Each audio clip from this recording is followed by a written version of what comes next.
Chapter 2. Self-Discipline and Character. Henry Ward Beecher wrote, "Hold yourself responsible for a higher standard than anyone else expects of you. Never excuse yourself, never pity yourself. Be a hard master to yourself, and be lenient to everyone else." The development of character is the great business of life. Your ability to develop a reputation as a person of character and honor is the highest achievement of both social and business life.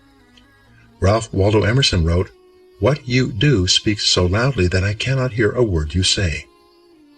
The person you are today, your innermost character, is the sum total of all your choices and decisions in life up to this date. Each time you have chosen rightly and acted consistently with the very best that you know, you have strengthened your character and become a better person. The reverse is also true. Each time you have compromised, taken the easy way, or behaved in a manner inconsistent with what you knew to be right, you have weakened your character and softened your personality. The great virtues. There are a series of virtues or values that are usually possessed by a person of character. These are courage, compassion, generosity, temperance, persistence, and friendliness, among others. We'll talk about some of these in Part 3 of this book. Coming before all these values, however, is the most important one of all when determining the depth and strength of your character: integrity. It is your level of integrity, living in complete truth with yourself and others, that demonstrates more than anything else the quality of your character. In a way, integrity is actually the value that guarantees all the other values. When your level of integrity is higher, you are more honest with yourself and more likely to live consistently with all the other values that you admire and respect. However, it takes tremendous self-discipline to become a person of character. It takes considerable willpower to always do the right thing in every situation. And it takes both self-discipline and willpower to resist the temptation to cut corners, to take the easy way, or to act for short-term advantage. All of life is a test to see what you are really made of deep down inside. Wisdom can be developed in private through study and reflection, but character can only be developed in the give and take of daily life, when you are forced to choose and decide among alternatives and temptations. The test of character. It is only when you are under pressure, when you are forced to choose one way or another to either live consistently with a value or to compromise it, that you demonstrate your true character. Emerson also said, "Guard your integrity as a sacred thing. Nothing at last is sacred except the integrity of your own mind." You are a choosing organism. You are constantly making choices one way or the other.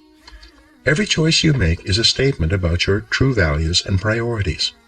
At each moment, you choose what is more important or of higher value to you over what is less important or of lesser value. The only bulwark against temptation, the path of least resistance, and the expediency factor is character. The only way you can develop your full character is by exerting your willpower in every situation when you are tempted to do what is easy and expedient rather than what is correct and necessary. The big payoff. The payoff for becoming a person of character, for exercising your willpower and self-discipline to live consistently with the very best that you know, is tremendous. When you choose the higher value over the lower, the more difficult over the easy, the right over the wrong, you feel good about yourself. Your self-esteem increases. You like and respect yourself more. You have a greater sense of personal pride. In addition to feeling excellent about yourself when you behave with character, you also earn the respect and esteem of all the people around you. They will look up to you and admire you. Doors will be opened for you. People will help you. You'll be paid more, promoted faster, and given even greater responsibilities. As you become a person of honor and character, opportunities will appear all around you. On the other hand, you can have all the intelligence, talent, and ability in the world, but if people do not trust you, you will never get ahead. People will not hire you, and if they do, they will de-hire you as soon as possible. Financial institutions will not lend you money. Because birds of a feather flock together, The only associates, never friends, you will ever have will be other people of questionable character. Furthermore, since the people you associate with have a major effect on your attitude and personality, you make or break your entire life with the quality of your character or the lack thereof. The development of character. Aristotle wrote, "All advancement in society begins with the development of the character of the young." This means that advancement in your life begins with the learning and practice of values. You learn values in one or all of three ways: instruction, study, and practice. Let's look at each of these more closely. Teach your children values. One of the chief roles of parenting is to teach children values. This requires patient instruction and explaining values to them over and over again as they are growing up. Once is never enough. The value and the importance of living by that value must be explained.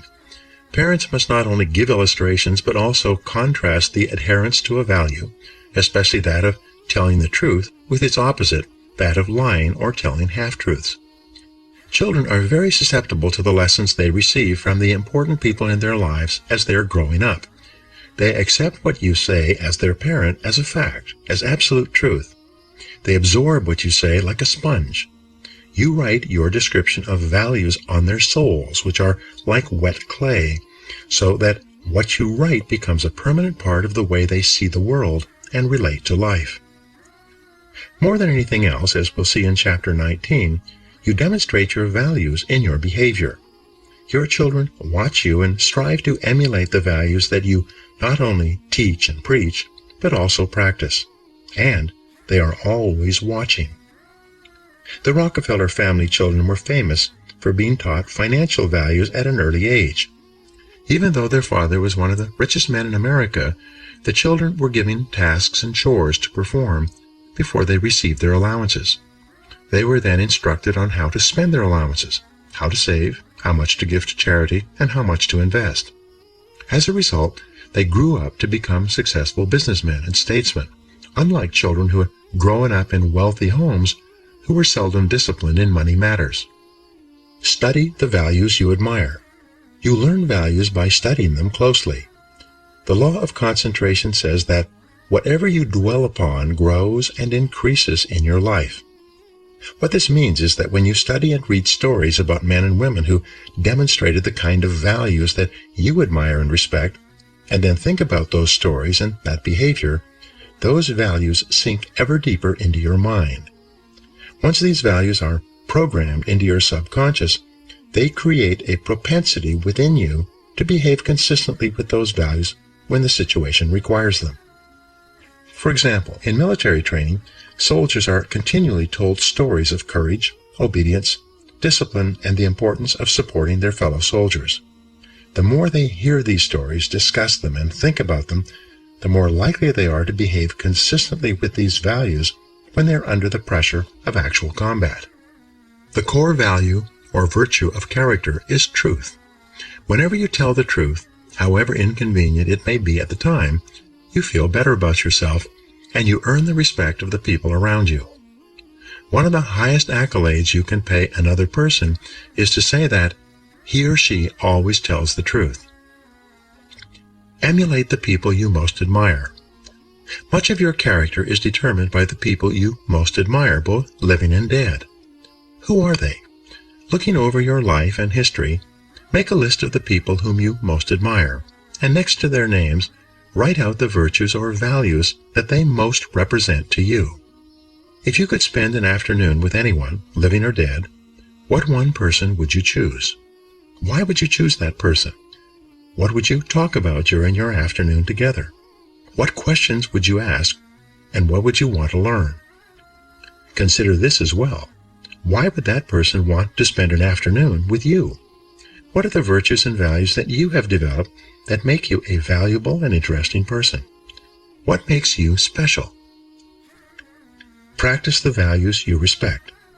You develop values by practicing them whenever they are called for. As the Roman Stoic philosopher Epictetus said, "Circumstances do not make the man, they merely reveal him to himself." When a problem occurs, People tend to react automatically based on the highest values that they have developed up to that moment. We develop values by repetition, by behaving consistently with a particular value over and over again until it becomes a habit and locks in so that we come to practice it automatically. Men and women with highly developed characters behave in a manner consistent with their highest values, and they do so without thought or hesitation. There's no question in their minds about whether or not they are doing the right thing. The structure of personality. The psychology of character involves the three parts of your personality: your self-ideal, your self-image, and your self-esteem. Your self-ideal is that part of your mind composed of your values, virtues, ideals, goals, aspirations, and your idea of the very best person that you could possibly be. In other words, your self-ideal is composed of those values that you most admire in others and most aspire to possess in yourself. The most important part of your self-ideal is summarized in the word clarity. Superior people are those who are absolutely clear about who they are and what they believe. They have complete clarity about the values they believe in and what they stand for. They are not confused or indecisive. They are firm and resolute when it comes to any decision in which a value is involved. On the other hand, weak and irresolute people are fuzzy and unclear about their values. They have only a vague notion of what is right or wrong in any situation. As a result, they take the path of least resistance and act expediently. They do whatever seems to be the fastest and easiest thing to get what they want in the short term, giving little or no consideration or concern about the consequences of their acts. The evolution of character. In biology, life forms are categorized from the least to the most complex, from single-celled plankton all the way up to the increasingly complex spectrum of life to the human being. Similarly, human beings can be organized along a spectrum as well, from the least to the most developed. The lowest forms of humans are those with no values, virtues, or character. These people always act expediently and take the path of least resistance in their search for immediate gratification. At the highest levels of development of the human race, however, are those men and women of complete integrity, who would never compromise their honesty or their character for anything, including the threat of financial loss, pain, or even death. George Washington is famous for his honesty, which was demonstrated in the story in which he admitted that he had cut down the cherry tree. In the same vein, the founding fathers of the United States wrote that, "We hereby pledge our lives, our fortunes, and our sacred honor to the signing of the Declaration of Independence." In his book, Trust, The Social Virtues and the Creation of Prosperity, philosopher Francis Fukuyama observed that societies worldwide can be divided into two kinds: high trust and low trust. He also argues that the highest trust societies, those in which integrity is most admired, encouraged, and respected, are also the most law-abiding, free, and prosperous. At the other end of the societal spectrum, however, are those societies characterized by tyranny, thievery, dishonesty, and corruption. Each of these are, without exception, both undemocratic and poor. Trust is the key. Trust is the lubricant of human relationships. Where there is high trust among and between people, economic activity flourishes, and there are opportunities for all. On the other hand, where there is low trust, economic resources are squandered in an attempt to protect against thievery and corruption, or those resources are not available at all. In the United States, we have the Constitution and Bill of Rights. These documents lay out the rules by which Americans agree to live. They create the structure of our government and guarantee our rights. But they assume that our elected representatives will be men and women of honor, committed to protecting and defending those rights. They attempt to assure that only men and women of character can thrive and prosper over the long term in our economic, political, and social system. They aim to assure that in most cases, only men and women of character can rise to high positions in society. Although our system is not perfect and people of questionable character occasionally rise to positions of prominence, it is seldom for very long. The basic demand of Americans for honesty and integrity eventually leads to the exposure and censure of dishonest people. the demand for men and women of character continues unabated. Your self-image, your inner mirror. The second part of your personality is your self-image. This is the way we see and think about ourselves, especially prior to any event of importance. People always tend to behave on the outside consistently with the way they see themselves on the inside. This is often called our inner mirror, into which we peer before we engage in any behavior. When you see yourself as calm, positive, truthful, and possessed of high character, you behave with greater strength and personal power. Other people respect you more. You feel in control of yourself and the situation. What's more, whenever you actually behave in a manner that is consistent with your highest values, your self-image improves. You see and think about yourself in a better light. You feel happier and more confident. Your behavior and outward performance then reflects this increasingly improving inner picture you have of yourself as the very best person you can possibly be. People tend to accept you at your own evaluation of yourself, at least initially. If you see and think of yourself as an excellent person who is possessed of high character, you will treat other people with courtesy, grace, and respect. In turn, they will likewise treat you as a person of honor and character. Your self-esteem, how much you like yourself. The third part of your personality is your self-esteem.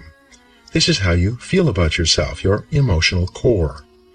Your self-esteem is defined as how much you like yourself. But it's more than only this. The more you see yourself as a valuable and important person, the more positive and optimistic you will be. When you truly consider yourself to be important and valuable, you will treat other people as if they are important as well. Your self-esteem is largely determined by how consistent your self-image, which shapes your personal behavior, is with your self-ideal or your vision of the very best person you can possibly be. Whenever you act consistently with who you consider an excellent person to be, your self-image improves and your self-esteem increases. You like and respect yourself more. You feel happy about yourself and others. The more you like yourself, the more you like others, and the more they like you in return. By acting with character and in harmony with your highest values, you put your whole life, internally and externally, into an upward spiral. In every area of your life, things will get better and better for you. Your role models have a tremendous impact on shaping your character. The more you admire a person and his or her qualities, the more you strive, both consciously and unconsciously, to become like that person. This is why clarity is so important. Always behave consistently. Whenever you act in a way that is consistent with your values, you feel good about yourself. Whenever you compromise your values for any reason, you feel bad about yourself. This also means that when you compromise your values, your self-confidence and self-esteem go down. You feel uneasy and inferior, inadequate and uncomfortable. When you compromise your values, deep down inside you feel that something is fundamentally wrong. Almost all human problems can be solved by a return to your highest values and your innermost convictions. When you look back, there have probably been situations in your life when you have compromised your values in order to save an investment, keep a job, preserve a relationship, or maintain a friendship. In each case, you have felt worse and worse until you finally broke it off and walked away. And how did you feel when you finally had the strength of character to walk away? You felt wonderful. Whenever you use your willpower and strength of character to return to the values that are most dear to you, you are rewarded with a wonderful feeling of happiness and exhilaration. You feel energized and free. You wonder why you didn't make that decision a long time ago. Do the right thing. In the development of character that is based on self-discipline and willpower, long-term thinking is essential. The more you think about the long-term consequences of your behavior, the more likely it is that you will do the right thing in the short term. So when you have to make a choice or decision, always ask the magic question, what's important here? Practice the universal maxim of Immanuel Kant, the philosopher. He said, Resolve to behave as though your every act were to become a universal law for all people. One of the great questions for the development of character is this: what kind of a world would this world be if everyone in it was just like me? Whenever you slip, whenever you do or say something that is inconsistent with your highest values, immediately get back on your horse. Say to yourself, this is not like me, and resolve that next time you'll do better. What you dwell upon grows. If you are in a situation today in which you are not living up to your highest values, make a decision this very minute to confront the situation and straighten it out. The minute you do, you will once again feel happy and back in control. There's an old Indian story. On my shoulders are two wolves. One is a black wolf, evil, who continually tempts me to do and say the wrong things. On my other shoulder is a white wolf that continually encourages me to live up to my very best. A listener asked the old man, which of these wolves has the greatest power over you? The old man replied, the one I feed. By the law of concentration, whatever you dwell upon grows and increases in your life. When you think and talk about the virtues and values that you most admire and respect, you therefore program those values deeper and deeper into your subconscious until they begin to operate automatically in every situation. Whenever you exercise your self-discipline and willpower to live your life consistently with those values that you most aspire to be known for, you begin to move rapidly along the path to becoming an excellent person. Now here are some action exercises for you. Take out a sheet of paper and write out your answers to these questions. 1. Name 3 people, living or dead, who you most admire, and describe one quality of each of them that you respect. 2. Determine the most important virtue or quality in your life that you strive the most to practice or emulate. 3. Identify those situations in which you feel the most confident, in which you feel like the very best person you could possibly be. 4. What situations give you your greatest feelings of self-esteem and personal worth? 5. If you are already an excellent person in every respect, how would you behave differently from today onward? 6. What one quality would you like people to think of when your name is mentioned, and what could you do to ensure this happens? 7. In what one area do you need to be more truthful and practice higher levels of integrity than you do today? Whatever your answers, write them down, and then begin to practice them.